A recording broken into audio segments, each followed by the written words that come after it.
Hello my dear students, मैं हूं आपकी biology mentor doctor Ankita Verma और एक बार फिर स्वागत करती हूं आप सभी का आपके फेवरेट चैनल डेफिनेट सक्सेस पाठशाला में, जहां लेकर आई हूं आज मैं आपके लिए चैप्टर नंबर 5 लाइफ प्रोसेस जो आपका है बायोलॉजी का, उसके मोस्ट इंपॉर्टेंट क्वेश्चन।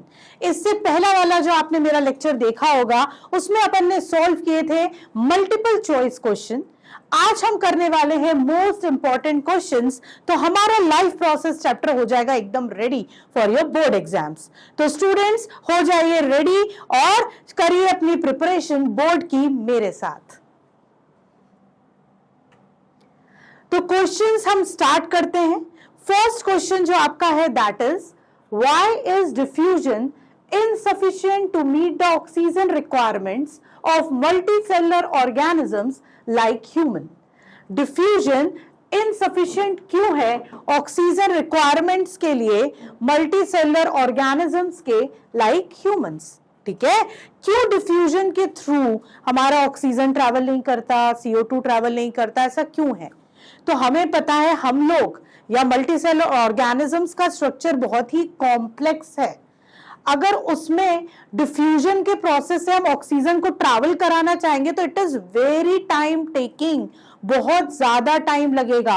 क्यों? सरफेस सेल्स तो हमारी ऑक्सीजन को डिफ्यूज कर लेंगी, लेकिन जो हमारे इंटरनल ऑर्गन्स हैं, हमारे इंटरनल बॉडी पार्ट्स हैं, वहां तक ऑक्सीजन बेटा कब तक पहुंचेगा? जब तक तो आप कहां पहुंच जाएंगे?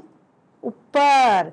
इसीलिए diffusion is not at all sufficient to carry the oxygen in multicellular organisms. अब लिखोगे तो ऐसे बिल्कुल नहीं, समझ में आप लोगों को आ चुका है। तो लिखना कैसे है वो देखने के लिए आप देखिए, आपको फ्रेम करना है इस तरीके से answer. In case of multicellular organisms, ठीक है, मल्टीसेलुलर ऑर्गेनिजम्स के केस में only the cells present in the surface layer are in direct contact with the surrounding environment. The other cells and the internal organs are not in direct contact with surrounding environment. Thus, diffusion is insufficient to deliver oxygen to all the parts in the multicellular organisms like humans.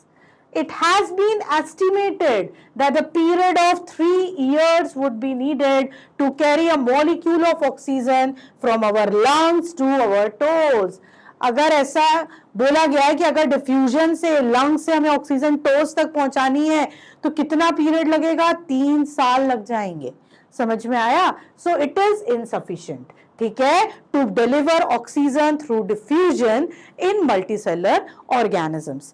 आप लोग इसका screenshot भी लेते जाओ साथ साथ में, तो it will be easy for you जब आपको रिवीजन करना होगा। ठीक है, चलिए नेक्स्ट क्वेश्चन पे चलते हैं। नेक्स्ट क्वेश्चन है what is the role of acid in our stomach. हमारे स्टमक में एसिड जो सीक्रेट होता है उसका क्या रोल है? पहली बात तो कौन सा एसिड सीक्रेट होता है? HCl सीक्रेट होता है ना, हाइड्रोक्लोरिक एसिड। क्यों सीक्रेट होता है? हाइड्रोक्लोरिक एसिड हमारे स्टमक में इसलिए सीक्रेट होता है बच्चों, जिससे कि जो जर्म्स हमारे फूड पार्टिकल के साथ आ रहे हैं वो किल हो जाए। ठीक है, दूसरा इसलिए क्योंकि हमारे स्टमक में एक प्रोटीन डाइजेस्टिव एंजाइम है which is node as pepsinogen, जो प्रोटीन को डाइजेस्ट करती है, लेकिन ये होती है इनएक्टिव।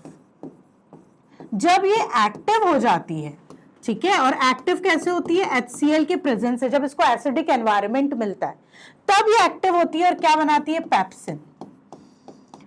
अब ये जो पेप्सिन है अब ये हो गया एक्टिव और अब ये करेगा प्रोटीन को डाइजेस्ट। किसमें? अमाइनो एसिड्स में। ठीक है, तो पेप्सिनोजन को एक्टिवेट करने के लिए भी एसिडिक एनवायरनमेंट चाहिए, इसलिए एसिड हमारे स्टमक में है। दूसरा, जर्म्स को किल करने के लिए भी हमें एसिड चाहिए, इसलिए भी HCl हमारे स्टमक में प्रेजेंट रहता है। अब इसको फ्रेम कैसे करोगे?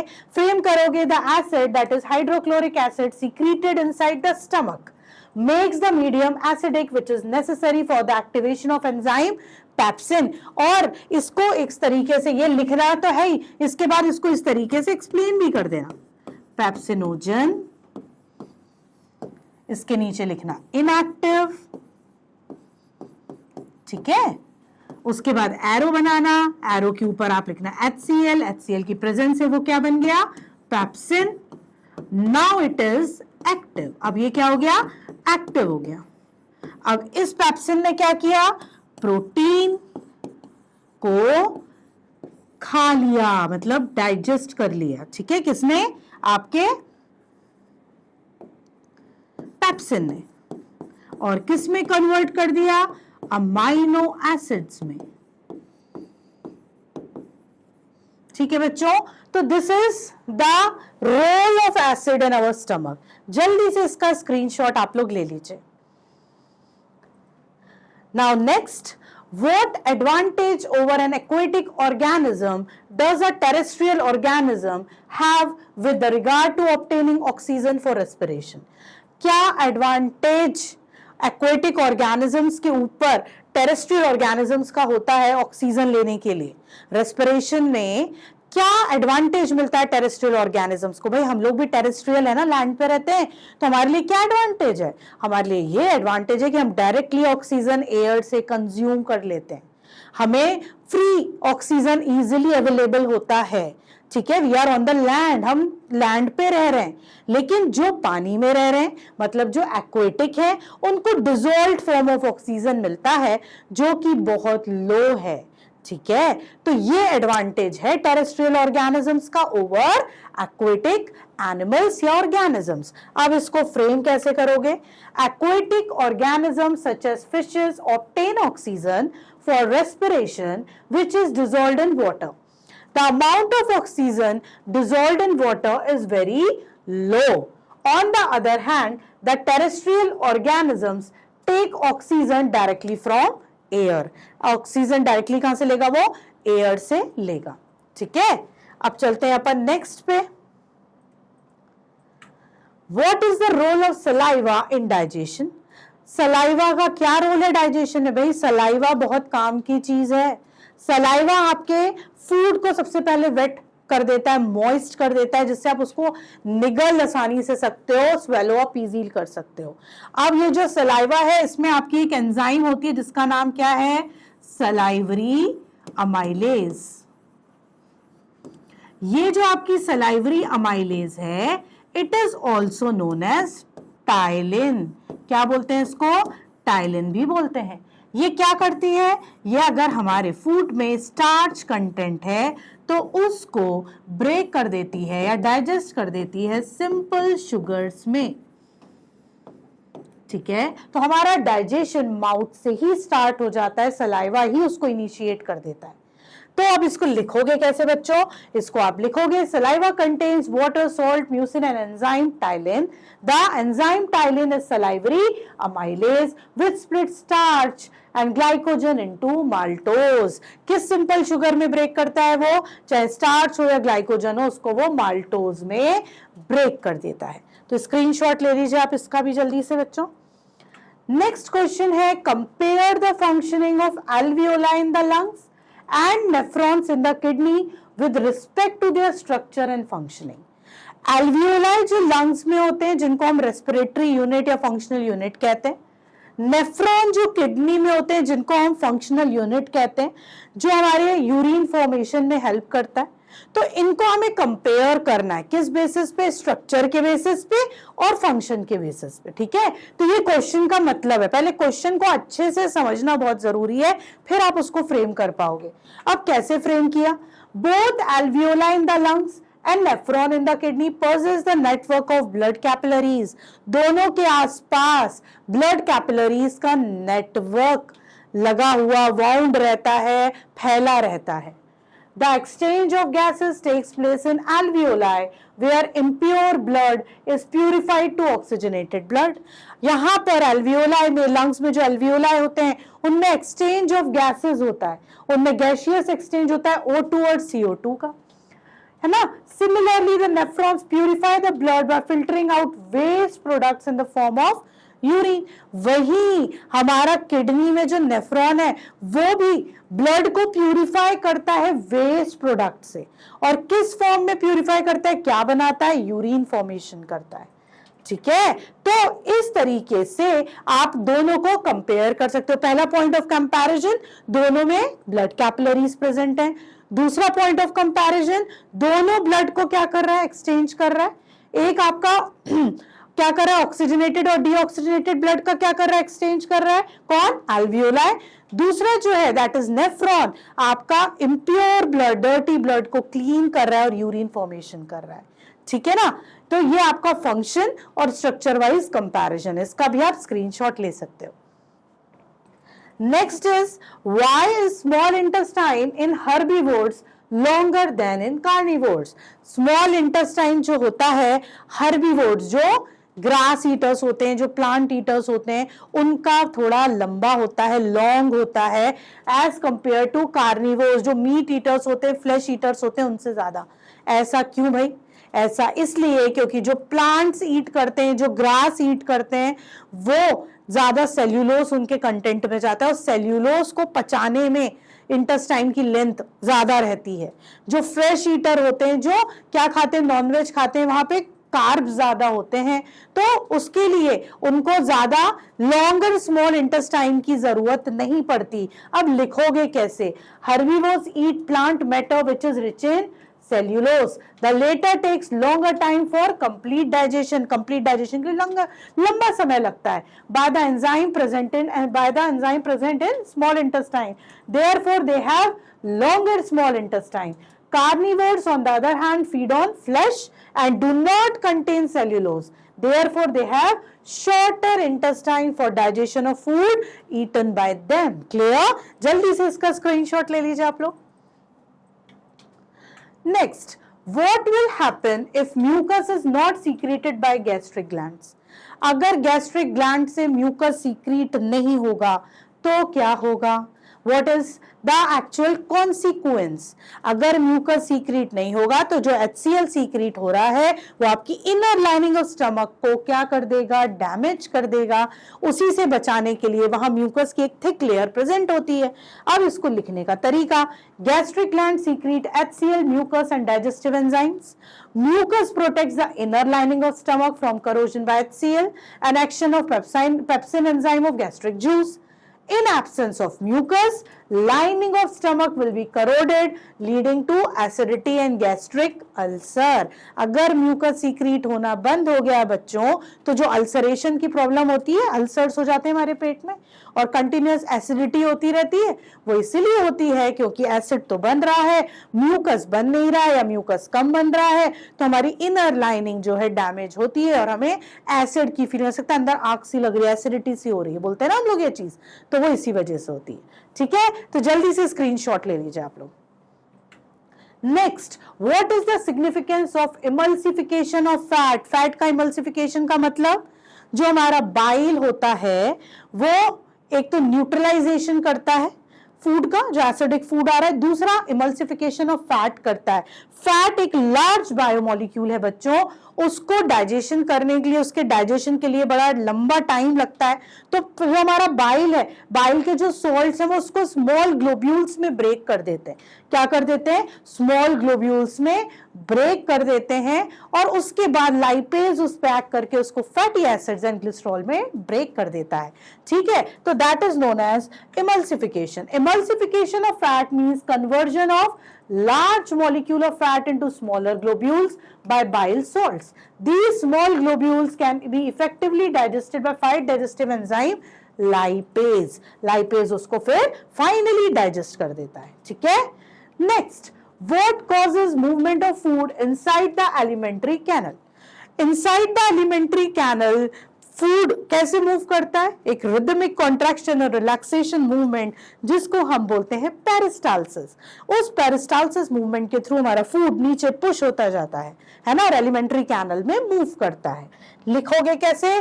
The wall of alimentary tract contains muscles layers. Rhythmic contraction and relaxation of these muscles causes movement of food inside the alimentary canal, that is peristalsis movement. ये word लिखना जरूरी है, ये की वर्ड है। ठीक है ना, कौन सा मूवमेंट होता है वो कॉन्ट्रैक्शन रिलैक्सेशन का? Peristalsis movement. ले लीजिए इसका भी स्क्रीनशॉट आप लोग। Next, how do the guard cells regulate opening and closing of stomatal pores. Opening और क्लोजिंग जो स्टोमेटल पोर्स की होती है वो गार्ड सेल्स कैसे रेगुलेट करते हैं? हमें पता है जब ये हमारा है स्टोमेटा, ये हमारे गार्ड सेल्स हैं जो बीन शेप के, उसको क्या कर रहे हैं? प्रोटेक्ट कर रहे हैं। जब इसके अंदर क्या आता है? वाटर एंटर करता है, तो that process is known as endosmosis.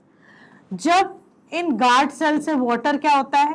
बाहर जाता है, तो उस प्रोसेस को हम क्या बोलते हैं? एक्सोऑस्मोसिस।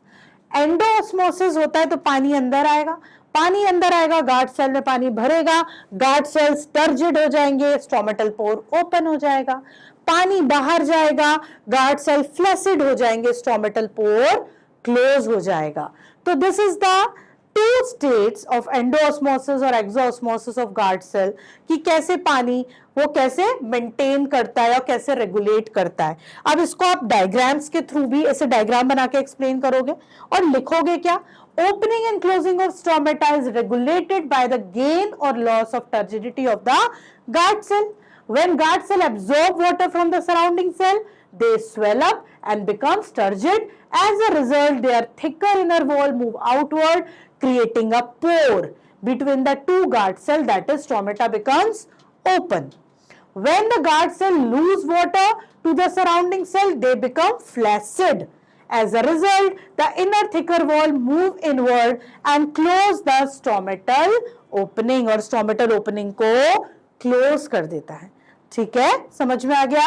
तो इस तरीके से आपके गार्ड सेल रेगुलेट करते हैं। और इसके बाद अगर आपने जो मैंने स्टोमेटा का डायग्राम बनाया था वो बना दिया, फुल मार्क्स बच्चों, पूरे मार्क्स मिलेंगे। बायोलॉजी में जितने डायग्राम्स बनाओगे उतने ज्यादा आपको मार्क्स मिलने वाले हैं। अब next, why do fishes die when taken out of water? जब वाटर से बाहर निकाला जाता है फिशेस को, तो वो क्यों मर जाती हैं? भाई क्यों मर जाती हैं? क्योंकि वाटर के अंदर वो डिसॉल्व्ड ऑक्सीजन लेती हैं। उनकी आदत, जो उनके पास ऑर्गन है, कौन सा ऑर्गन है?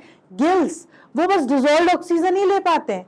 वो बाहर निकाल दोगे तो वो हवा वाला ऑक्सीजन थोड़ी ना ले लेगा, तो वो मर जाएंगी। बाहर निकालो, मर जाएंगी। ठीक है, इसी वजह से अगर आप फिशेस को बाहर निकालोगे तो वो ऑक्सीजन ले ही नहीं पाएगी, वो सांस नहीं ले पाएगी, सांस नहीं ले पाएगी तो मर जाएगी। और पानी में रहेगी तो वो डिसॉल्व्ड ऑक्सीजन अपने गिल्स के थ्रू इनटेक करती है, जिससे वो रिस्पायर करती रहती है, ब्रीदिंग उसकी कंटिन्यूअस चलती रहती है। तो क्या लिखोगे बेटा? Fishes require oxygen for respiration, they utilise dissolved oxygen of water through gills. When taken out of water, fishes are unable to obtain oxygen from air and hence they die, इसलिए वो मर जाती हैं। ठीक है, ले लिया आप लोगों ने स्क्रीनशॉट? चलिए next, differentiate between an autotroph and heterotroph. Autotroph और हेट्रोट्रॉफ के बीच में डिफरेंस बताओ। ऑटोट्रॉफ जो खाना खुद बनाते हैं हमारे प्लांट्स, हेट्रोट्रॉफ जो दूसरे पे डिपेंड करते हैं, जैसे हम लोग, बहुत सारे organisms. It possess photosynthetic pigment. Autotrophs होते हैं, उनमें photosynthetic pigment होता है। It lacks photosynthetic pigment. Next, it converts light energy into chemical energy. It first digests, absorbs food, assimilated in the tissues, and then utilizes to obtain energy. इनका जो process है energy का, किसका? Utilisation का। और उनका जो प्रोसेस है, बहुत डिफरेंस है दोनों में। ठीक है, इस तरीके से टैब्यूलर फॉर्म में आप दोनों डिफरेंसेस लिख सकते हैं। ठीक है बच्चों, अब जो नेक्स्ट क्वेश्चन है वो नेम द फॉलोइंग है। The process in plants that links light energy with chemical energy, photosynthesis. इसका आंसर क्या होगा? Photosynthesis, right. Next, organism that can prepare their own food, autotrophs. कौन अपना खाना खुद बनाता है? ऑटोट्रॉफ्स। ठीक है, next, the cell organelle where photosynthesis occur. कहां होता है फोटोसिंथेसिस? क्लोरोप्लास्ट में। Answer is chloroplast. ठीक है, next, cells that surround a stomatal pore. Stomatal pore के आसपास कौन से सेल्स रहते हैं किडनी शेप के? Yes, guard cells. तो आंसर है आपका डी का guard cells.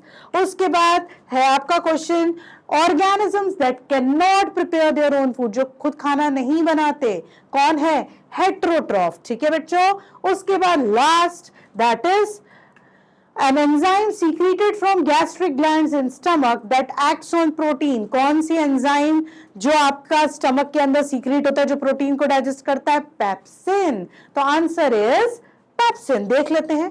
First is photosynthesis, second is autotrophs, third is chloroplast, then guard cells, then heterotrophs, then pepsin. तो ये आपके आंसर्स हैं. ठीक है बच्चों. Next question, Why is blood circulation in human heart called double circulation? जो human heart में blood circulation होता है उसको double circulation क्यों बोलते हैं? क्यों बोलते हैं? क्यों बोलते हैं? जल्दी बताइए, नहीं तो कमेंट सेक्शन में मुझे आंसर करिए कि आपको क्या पता है कि हम जो ह्यूमन हार्ट में सर्कुलेशन होता है उसको डबल सर्कुलेशन बोलते हैं. आप लोग तो बताइएगा, मुझे आपके आंसर्स भी देखने. साथ में आप ये सुनिए, मैं आपको एक्सप्लेन करती हूँ. जब हमारे हार्ट में ब्लड ट्रैवल करता है तो वो 2 बार पास होता है, तब बॉडी में 1 बार ट्रैवल करता है. When the blood travels twice in human heart and passes once in the entire body, that type of circulation is known as double circulation. उस circulation को हम double circulation बोलते हैं. Blood circulation in human heart is called double circulation because blood passes through the heart twice in order to complete one cycle of the body. Through the right side of the heart as deoxygenated blood and through left side of the heart as oxygenated blood. हमें पता है ये heart है, इसके right auricle में आपका क्या आता है? आपका डीऑक्सीजनेटेड ब्लड आता है, और आपके लेफ्ट यहां से ये नीचे जाता है, फिर लंग्स में जाता है, यहां से ऑक्सीजनेटेड होके वो लेफ्ट साइड में आता है. तो एक बार आपका डीऑक्सीजनेटेड ब्लड गया, फिर आपका ऑक्सीजनेटेड ब्लड वापस से हार्ट से आया, तो हार्ट में कितनी बार गया? 2 बार गया. और हार्ट से बॉडी में कितनी बार गया? 1 बार गया. इसलिए इसको क्या बोलते हैं? Double circulation. 2 बार सर्कुलेट हुआ ना ब्लड हमारे हार्ट में, दैट इज व्हाई वो circulation is known as double circulation. ठीक है बच्चों. Next, mention the major events during photosynthesis. Photosynthesis के टाइम कौन कौन से इवेंट्स होते हैं? स्टेप बाय स्टेप लिखना है बेटा. Absorption of sunlight by photosynthetic pigment present in the chloroplast. Photolysis of water, मतलब water molecule टूटेगा हाइड्रोजन में और ऑक्सीजन में. Conversion of light energy to chemical energy and generation of assimilatory power. Reduction of CO2 to carbohydrate. और फिर क्या होगा? Reduction होगा CO2 का कार्बोहाइड्रेट्स में. ठीक है. तो ये आपके क्या है? मेजर इवेंट्स हैं. क्या है बेटा? Major events. Why does absorption of digested food occurs mainly in small intestine? Very important question. पूरा फूड का एब्जॉर्प्शन डाइजेशन स्मॉल इंटेस्टाइन में क्यों होता है? इसलिए होता है क्योंकि स्मॉल इंटेस्टाइन में फिंगर लाइक प्रोजेक्शंस प्रेजेंट रहते हैं इनर वॉल में, which are known as villi, जिसको हम क्या बोलते हैं? Villi, which are supplied with blood vessels and lymph vessels. जहां आपका जो सिंपल फूड है, सिंपल फॉर्म में फूड है, वो एब्जॉर्ब हो जाता है, ब्लड स्ट्रीम में पहुंच जाता है और ब्लड से through out the body distribute हो जाता है, एसिमिलेट हो जाता है. इसलिए स्मॉल इंटेस्टाइन में आपका एब्जॉर्प्शन होता है. अब इसको लिखोगे कैसे? Absorption of digested food occurs mainly in small intestine because digestion of food is completed only in small intestine. Second, finger-like projections in the wall of small intestine provide large surface area for main absorption. Third, villi of small intestine are richly supplied with blood vessels for carrying the absorbed food to the different parts of body. तो बच्चों इस तरीके से आपको point wise आपके answers को frame करना है और बड़े अच्छे तरीके से लिखना है. इसका जल्दी से स्क्रीनशॉट ले लो. ये आपका 5 स्टार क्वेश्चन है बेटा, है ना, जो बहुत बार पूछा गया है. नेक्स्ट पे चलते हैं. अब इसमें फिर से आपको करेक्ट सबस्ट्रेट के नाम बताने की किसको ब्रेक करता है. ट्रिप्सिन किसको ब्रेक करेगा? प्रोटीन को. ये किसको डाइजेस्ट करता है? प्रोटीन को. अमाइलेज कार्बोहाइड्रेट्स को, पेप्सिन प्रोटीन को, लाइपेज फैट को. मतलब कौन सा डाइजेस्टिव एंजाइम कौन से बायोमोलिक्यूल को या कौन से सबस्ट्रेट को ब्रेक कर रहा है? ट्रिप्सिन प्रोटीन को ब्रेक कर रहा है, डाइजेस्ट कर रहा है. Amylase carbohydrate, more appropriate starch. Pepsin protein को, लाइपेज फैट्स को. ठीक है बच्चों. उसके बाद नेक्स्ट है, why do veins have thin walls as compare to arteries? भाई वेन्स को कम प्रेशर सहना पड़ता है ना. और क्यों? क्योंकि वो थोड़ा डायमीटर में भी वाइड है, तो ब्लड बड़े आराम से मूव कर रहा है. जहां हमारी आर्टरीज है वो थोड़ी नैरो है ना, उसको प्रेशर ज्यादा लग रहा है, इस वजह से उसको हाई प्रेशर झेलना पड़ता है, तो वो थिक वॉल्ड रहती हैं और हमारी वेन्स थिन वॉल्ड रहती हैं. ठीक है ना। तो आप कैसे लिखोगे, arteries carry oxygenated blood from heart to various parts of the body, the flow of blood is fast and jerky under pressure, therefore arteries have thick elastic walls, veins collect blood from various body parts and bring to the heart, they have valves also, so the flow of blood is very smooth under no pressure, कोई pressure नहीं रहता veins में, the thin walls of the veins therefore allow smooth flow of blood towards heart, इस वजह से veins में thin wall रहती है और आर्टरीज की थिक वॉल रहती है। ठीक है, इसका स्क्रीनशॉट ले लीजिए। Next is, why is transpiration important for plants? Plants के लिए transpiration क्यों important है? What is transpiration? The loss of water from the aerial parts of the plant in the form of water vapor is known as transpiration. उसको हम transpiration बोलते हैं, right? तो आप कैसे लिखोगे? Transpiration helps in absorption and upward movement of water and minerals from roots to the leaves.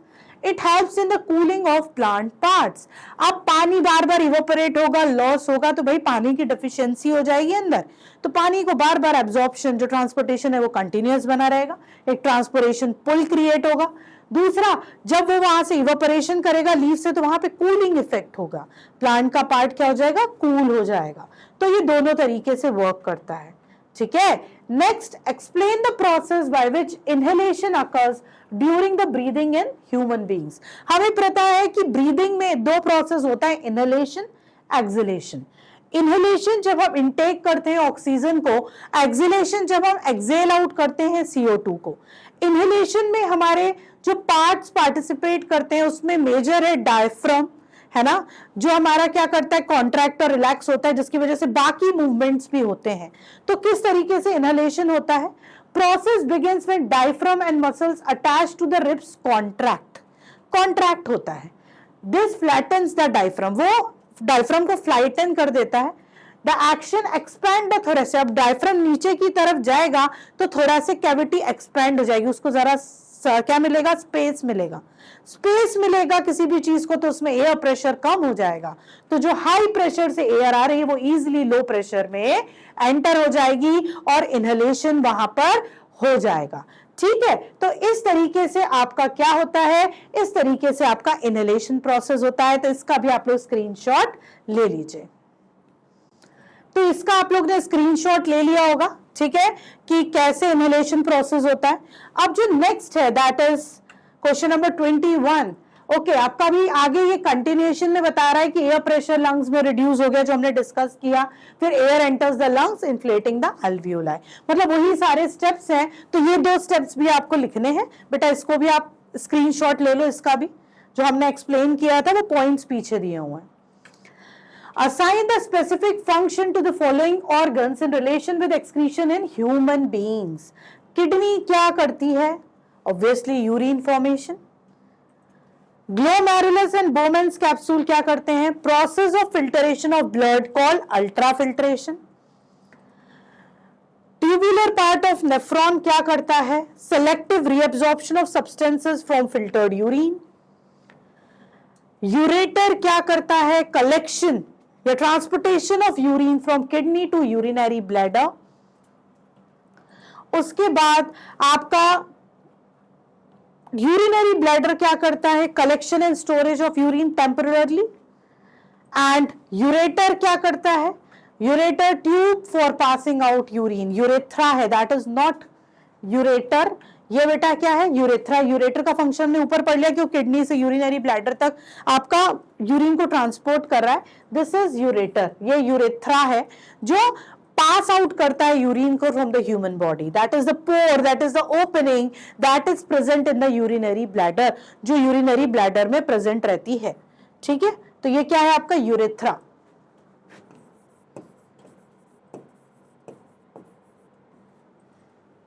तो these are the specific functions जो आप लोगों ने देख लिए। अगर आपको इसका भी स्क्रीनशॉट लेना है बच्चों तो स्क्रीनशॉट ले लो इसका।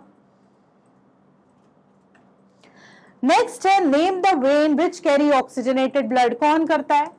Pulmonary vein. एक ही वेन है जो ऑक्सीजनेटेड ब्लड ले जाती है.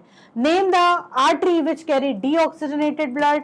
पल्मोनरी आर्टरी, एक ही आर्टरी है जो आपका डीऑक्सीजनेटेड ब्लड ले जाती है. Why is left ventricle of heart is thicker than right ventricle. क्यों होता है भाई? जो लेफ्ट वेंट्रिकल है उसको इतना प्रेशर सहना होता है क्योंकि उसको प्रेशर से ब्लड को पूरी बॉडी में ट्रांसपोर्ट करना है एओर्टा के थ्रू. तो उसकी वॉल्स ऑब्वियसली थिक होगी ना, जिससे उस प्रेशर को वो बेयर कर पाए, सहन कर पाए. ठीक है, तो कैसे लिखोगे? Left ventricle is thick because it has to push blood to all the body parts at much greater pressure.